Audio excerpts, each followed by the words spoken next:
What's going on YouTube? Is Donnie B all day. So I am bringing you another cold steel product and something I've kind of been waiting to bring you. This is the LaFontaine Thrower. LaFontaine.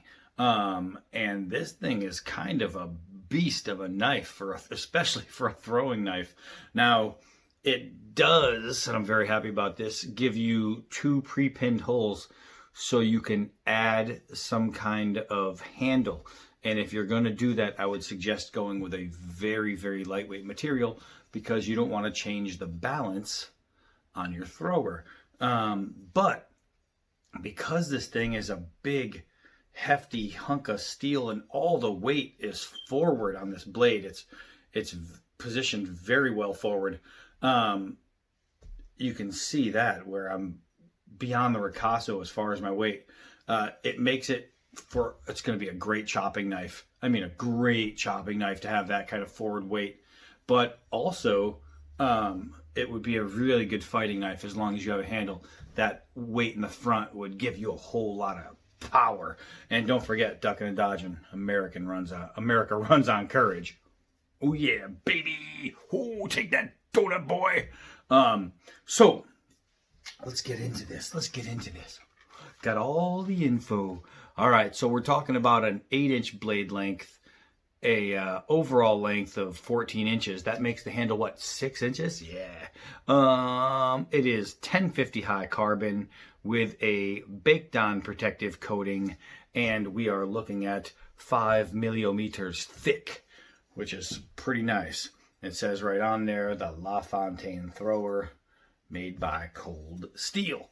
I took this out of the package for the first time. I've had this package here for maybe 3 months, somewhere in there, waiting to be reviewed, in the waiting to be reviewed pile. The problem is my waiting to be reviewed pile gets bigger every week, so it's tough. It's tough keeping up with it, guys. All right, so let's see if it's sharp. Yeah, it's sharp. It's sharp. It is sharp. It is so shave sharp. Oh my goodness. I had to use my opposite arm because I was running out of hair on the other one. So it happens when you do too many knife reviews, you lose all your arm hair. I know a good place where I could glue it. I meant up here, you freaking pigs. All right, so this is what we're looking at. We're looking at a really nice recurve, big, fat, heavy belly.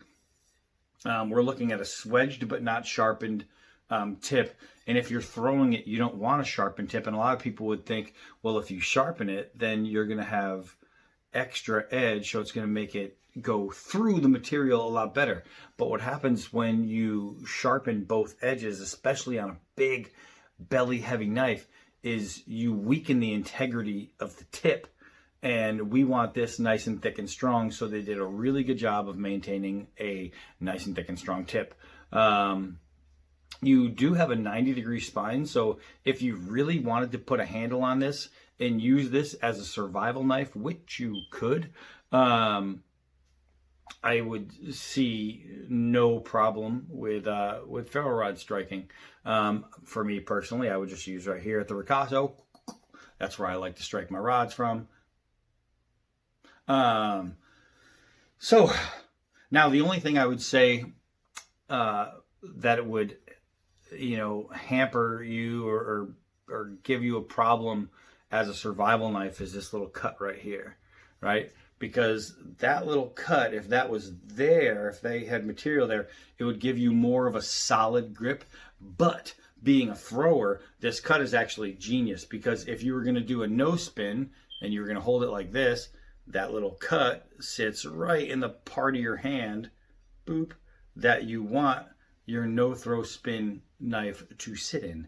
And if you were throwing a spin and you were going to hold it this way, then again, that sits right where you want it to throw. So it's designed very, very well as a thrower as far as the handle's concerned. How the tip works as a thrower, well, we're going to find out. But a knife is a knife. And like I say, if you're out, you know what? I just thought of something. There's no sheath for this knife. So the sheath is something you're either going to have to make or probably get aftermarket. And I'm pretty sure you can find a ton of buoy sheaths, you know, recurve buoy sheaths that would fit this no problem. I'm probably just going to make one. I didn't realize that. I was like, oh, let me look at this. So no sheath, but if you wanted to use it as a survival knife, I really can't see you not being able to. It's pretty A-okay. The grind feels kind of hollow. If so, it'd be really shallow hollow. I think that's what it is. I think it's a hollow grind. So let's get it outside and go play.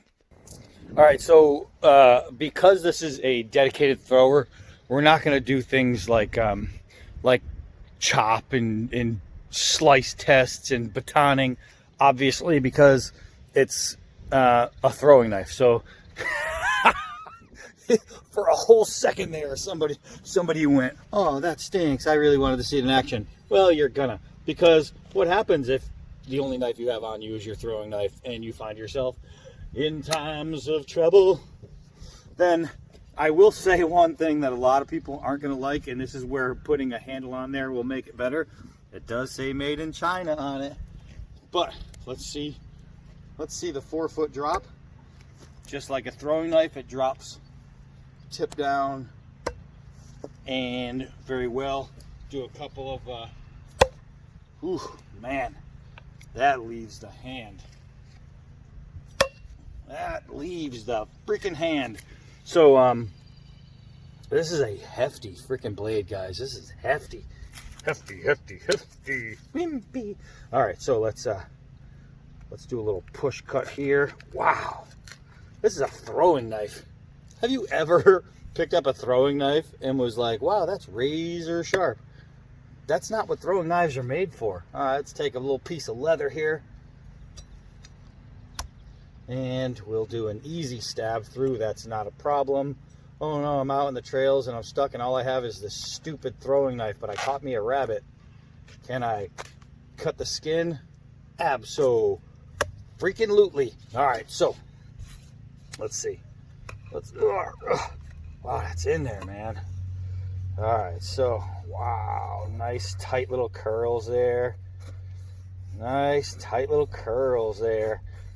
All right, so doing some push cuts to get some nice curls.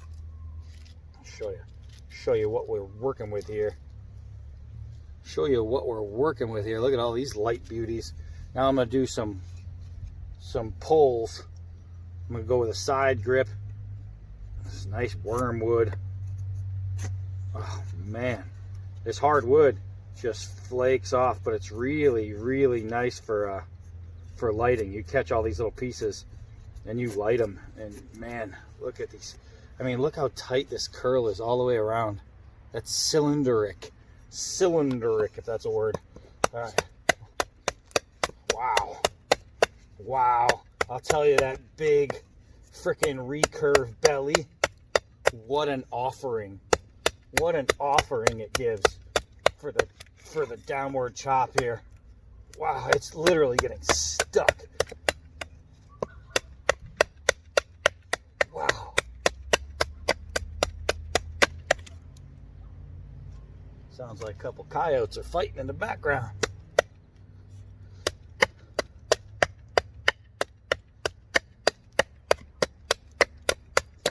All right, let's go. Look at this, man. This is tearing it up.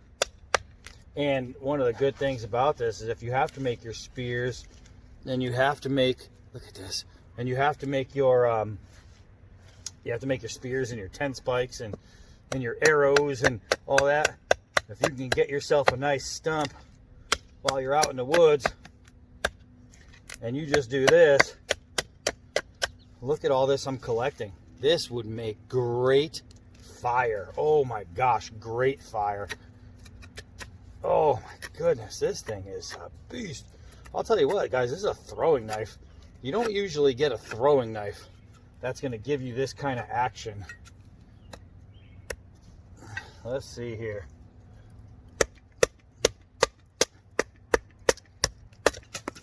All right. Let's do that again. Let's do that again with a throwing knife, a designated throwing knife.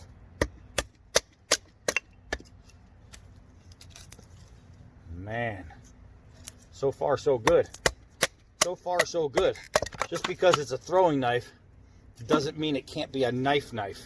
And this thing's proving it. It's leaving me some very, very burnable wood. That thing gets in there. Now, I was going to try this little stump here, but it's at such an angle with this big knife. All right, well, maybe it still works. I was having a couple doubts in my mind. Uh-oh, that was a miss. I was having a couple doubts in my mind that was going to work.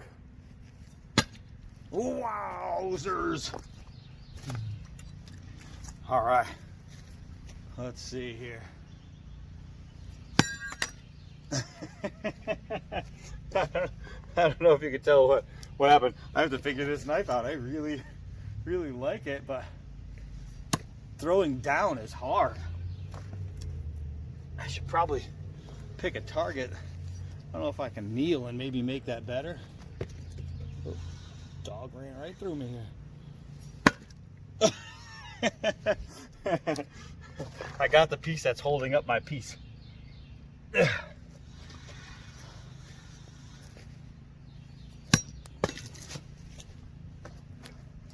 That one stuck in kind of, and I hit it on the rear. That was weird. I'm gonna back way up. Look at that. Look at that. I backed up pretty far on that one. Oh, it's right there too every time. I'm hitting it like this every single time. Maybe I'll back up a little bit more. Yeah, maybe this knife just wants to be thrown from far away. Holy Moses. Holy Moses. I left a good sound. That was a nose spin that I just jacked up. Man, I gotta learn this thing. Woo! Let's do a side nose spin.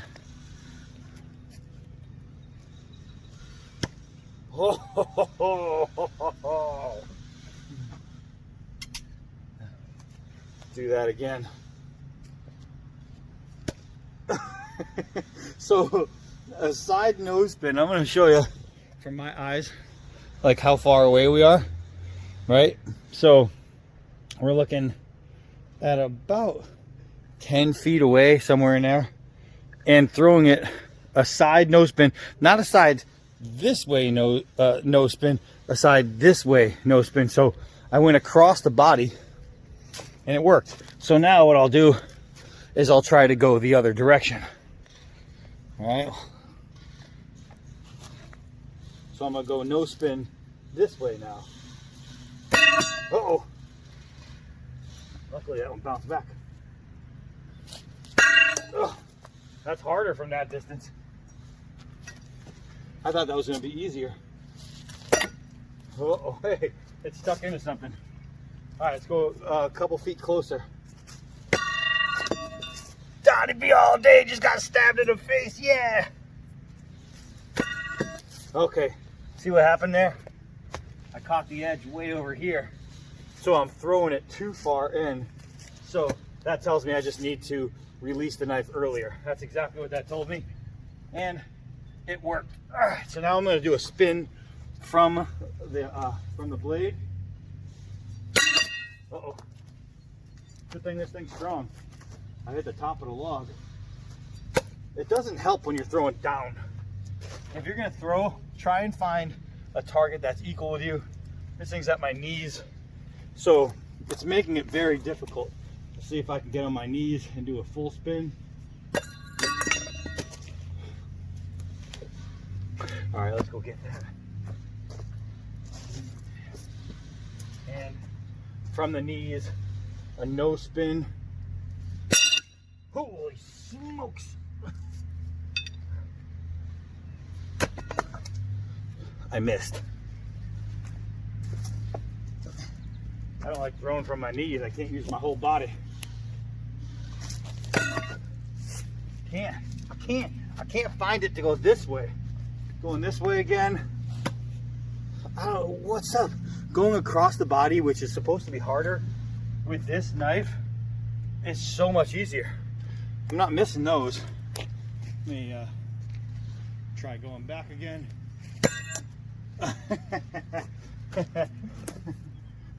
I'm gonna get this knife down. All right, so there's the right way. That was at about 6 feet. Ugh. So if you got a rabbit, there we go. There we go. Uh-oh. That thing walked back on me. I hate throwing down. I need to set up a new target.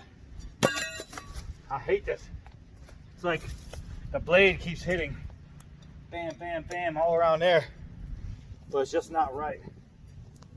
Just not right. All right, let's get one final good one. Bam. Sometimes you have to have that one throw that you're very confident in, and that time I just threw it open. Left pretty nicely. So the good thing about the misses is that it lets you know if your blade can hold up. A good couple of hard misses into a log really tells you, hey, is this thing going to snap in half on me, or am I going to be able to keep doing it? And this thing kept carrying. I like it. I like it a lot. A few practice shots of actually maintaining the same throw instead of doing 68 different kinds of throws would improve, just reliability in the throw, and it would keep it on pace.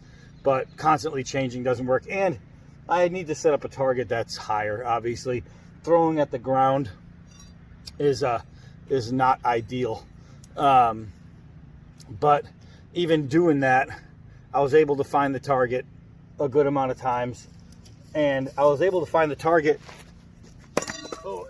in certain ways, right?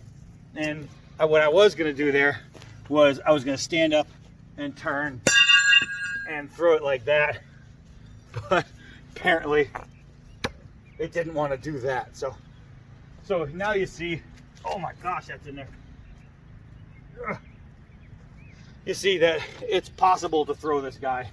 It's weird. I've never thrown a big recurve like this as a thrower. Like a big buoy I throw all the time. That was a good throw. That was a good throw. You can actually see the chunk. It landed right here, perfect, and I just fell out. I've thrown big buoys plenty of times. Man, it's hard throwing down. That was tip on and I just missed. So it's not like I can't throw a recurve, but throwing one made to be a thrower and throwing it downward is tough, you know. But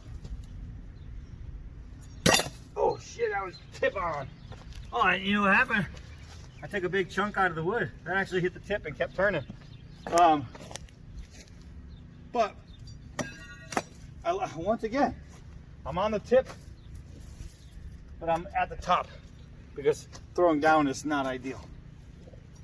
Uh-oh.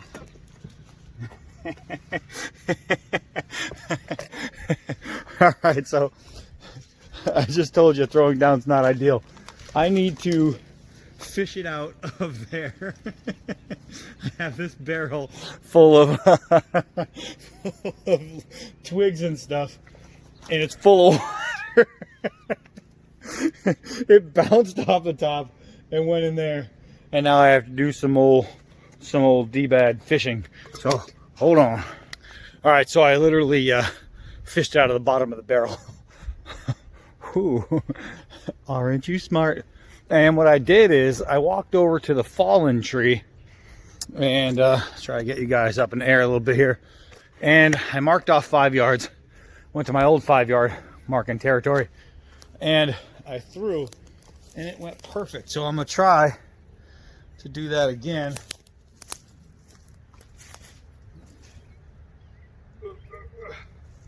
That really went perfect. Let's try and see if I can remember what throw I did first. Right there. 5 yards. Let's try that again. Uh-oh. Of course I missed. 3 times in a row. And then I missed.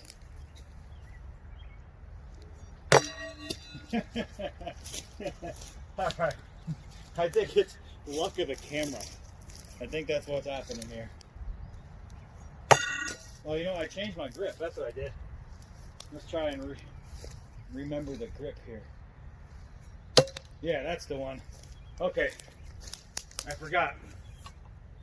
Instead of my index finger on the spine, I was going with my thumb. And that's exactly what I was doing. Sometimes it's the stupidest thing. Finger, thumb makes all the world of difference. Uh-oh, that was there. Hit the bark. Hit the bark. See right here is my mark. All right, let's try one more. Look at that. So I found my spot. It was not hard to do. First, I just needed a target that was up in the air. Next, what I did, see if I can't show you guys here. What I did is I made myself a target right here. I put a stick in the ground. I put my thumb in the spine, put the nice little cut in my hand, and my finger right at the end of this choil. And I took my 5 yards. Uh-oh, that was on the tip. The problem when you hit this stuff is it starts flaking out. You got to try and hit that cut out piece already. Oh, you see what I mean? Just as I back you up to show you. But you can see I'm hitting the tip. I'm just knocking off this bark. All right, let's do that one more time. One more time.